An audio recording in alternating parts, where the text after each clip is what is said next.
안녕하세요. 오늘은 데이터 무결성에 대해서 알아보도록 하겠습니다. 이게 데이터 무결성은 데이터 베이스를 만들 때 가장 중요한 것 중에 하나라고 보시면 되겠습니다. 먼저 데이터의 무결성에 대한 정의를 보면 잘못된 데이터가 입력 관리되지 않도록 정의하는 것이다 라고 되어 있습니다. 그래서 데이터 무결성은 크게 세 가지로 나누는데요. 그래서 참조 무결성, 실체 무결성, 그 다음에 도메인 무결성 해가지고 세 가지로 크게 볼 수가 있습니다.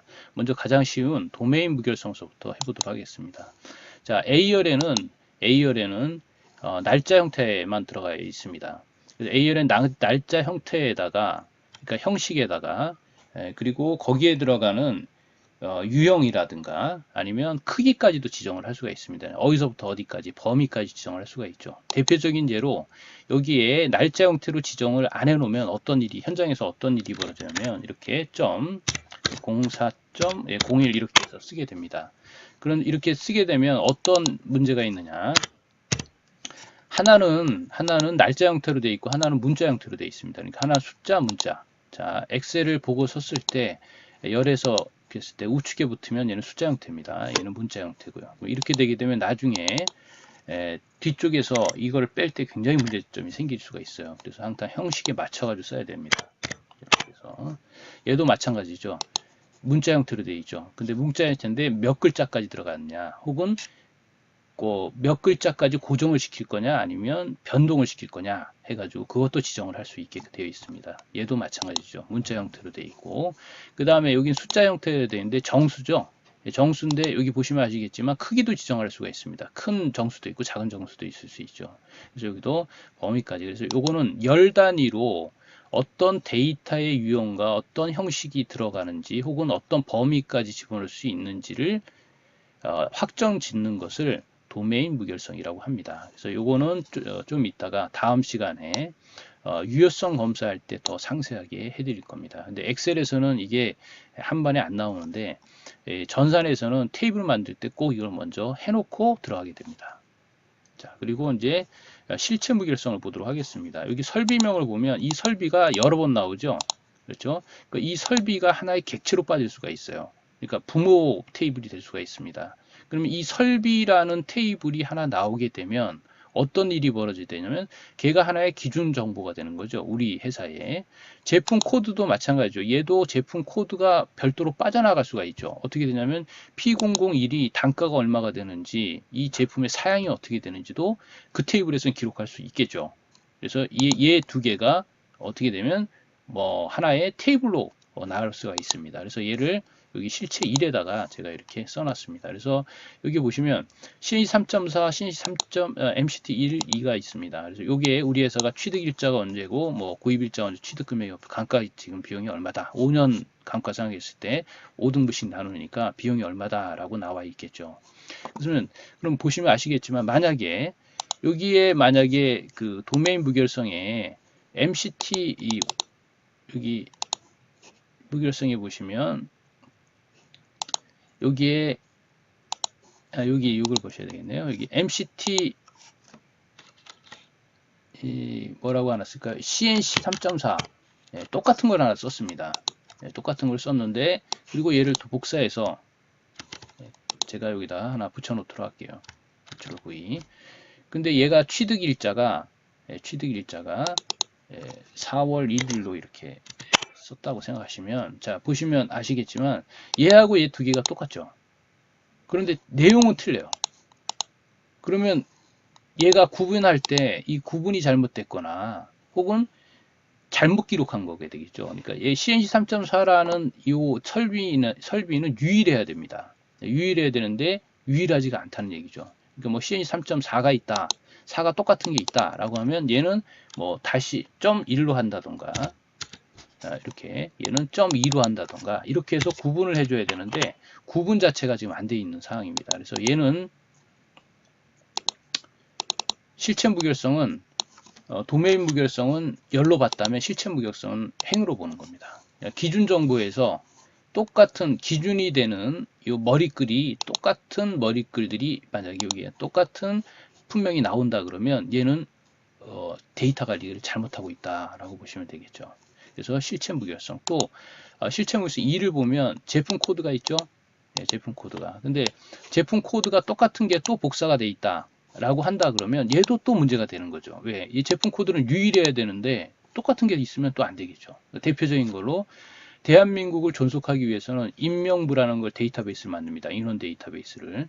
그 데이터베이스에서는 유일하게 코드가 뭐가 있느냐? 주민등록 넘버가 있습니다. 주민등록 번호가. 근데 주민등록 번호가 똑같은 번호가 여러 개 있다 라고 하면 어느 사람한테 세금을 걷어야 될지, 어느 사람이 범죄를 저질렀으면 어느 사람한테 해야 될지를 모른다는 얘기입니다. 국가가 존속이 안 된다는 거예요.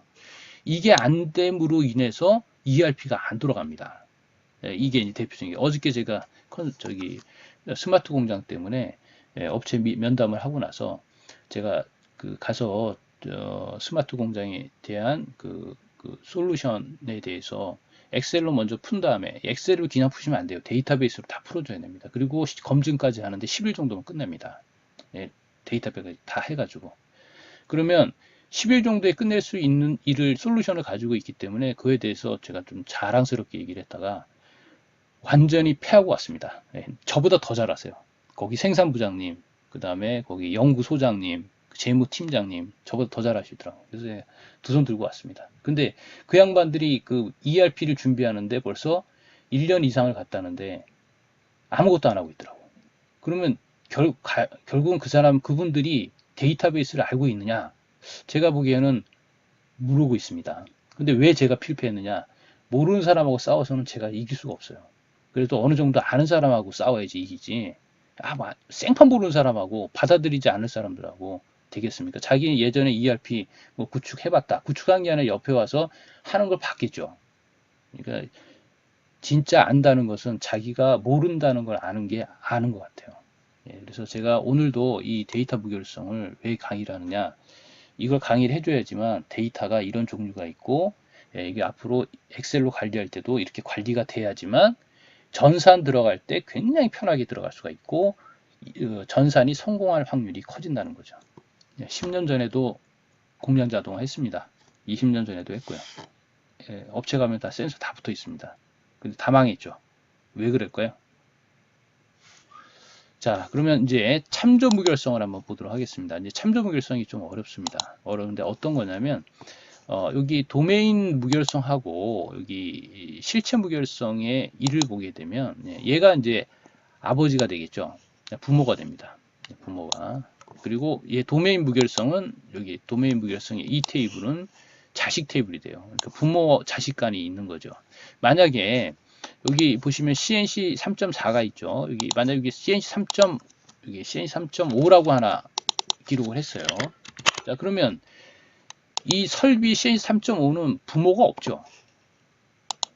여기 부모가 없죠. 찾아도 부모가 없어요. 자식만 있는 거예요. 이게 우리 인간사도 마찬가지로 존재가 되지가 않는 겁니다. 그렇죠? 부모가 있는 자식이 돼야 되겠죠. 그래서 뭐 부모가 나쁘든 좋든 하여튼 부모는 있어야 됩니다. 그러니까 얘는 참조할 때 이게 데이터에 문제가 생긴다는 거예요. 그래서 참조 무결성에 대해서 한번 해보도록 하겠습니다. 그래서 여기서 참조 무결성을 두 개를 연결시켜서 가져옴으로 해서 한번 끝내도록 할게요. 이건 V룩업이라든가 쿼리, 파워 쿼리라든가 ODBC 이용할 때 많이 했던 겁니다. 저는 이제 그 파워 쿼리를 이용하도록 할게요. 데이터에 가면 여기 파일에 보면 통합 문서가 있습니다. 자, 여기 바탕화면에 가면 여기 사례 연구에서 여기 나와 있죠. 자, 이제 얘가 지금 파워쿼리입니다. 파워쿼리는 좀 좋은, ODBC도 좋은 게 뭐냐면 굉장히 이 탐색창이라는 직관적인 게 나오고요. 쿼리 창인도 나오고 있기 때문에 아주 굉장히 직관적으로 만들었어요. 자, 그래서 이제 여기 보시면 실체를 놓도록 할게요. 얘가 실체 1을 보면 얘가 설비가 되겠죠. 그래서 밑에 보시면 로드하고 다음으로 로드가 있는데 다음으로 로드를 클릭합니다. 왜 다음으로 로드를 클릭하냐면 연결하기만 가져오려고 그래요. 좀 나중에 묶으려고 그럽니다. 연결해서 확인. 그러면 이쪽에 이제 쿼리가 하나 생깁니다. 자, 그리고 데이터 또 가서 또 파일에 가서 또 가져오겠습니다. 여기 무결성. 이번에는 도메인 무결성 가져와야 되겠죠. 도메인 무결성. 개를 가져야 되겠죠. 네, 이렇게 해서 얘 두 개를 묶게 되는 거죠. 얘도 로드 다음 로드에서 얘도 연결만 해보도록 할게요. 자, 그리고 그리고 여기 데이터에 가서 여기 기타 원본에 가시면 여기 쿼리 결합이라고 있습니다. 쿼리 결합, 쿼리 결합 클릭하면 얘가 이제 여기 병합을 할 수 있게끔 하나 만듭니다. 도메인 무결성이 부모죠. 잠시만. 실체 무결성이 부모죠. 그 다음에 도메인 무결성이 이제 자식이고. 그러면 여기 설비하고 여기 설비명을 묶어야 되겠죠. 근데 꼭 여기에 있는 애들이 이쪽으로 나와요. 자식으로 나와야 돼요. 맞죠? 여기 없는 놈이 자식이 나와서는 안 되겠죠. 그래서 조인의 종류를 보면 내부 조인이 있습니다. 일치하는 행만. 이렇게 해야지만 이쪽이 쓰게 되면 여기다가 만약에 기록을 하다가 MCT 3.5 혹은 MCT 8 이렇게 썼는데 이쪽이 없으면 데이터를 튀겨내야 되겠죠. 이건 아니 잘못됐다라고. 그래서 이렇게 튀겨낼 수 있도록 이렇게 도메인 무결성을 두 개를 연결해서 제가 확인 누른 다음에 그러면 파워 쿼리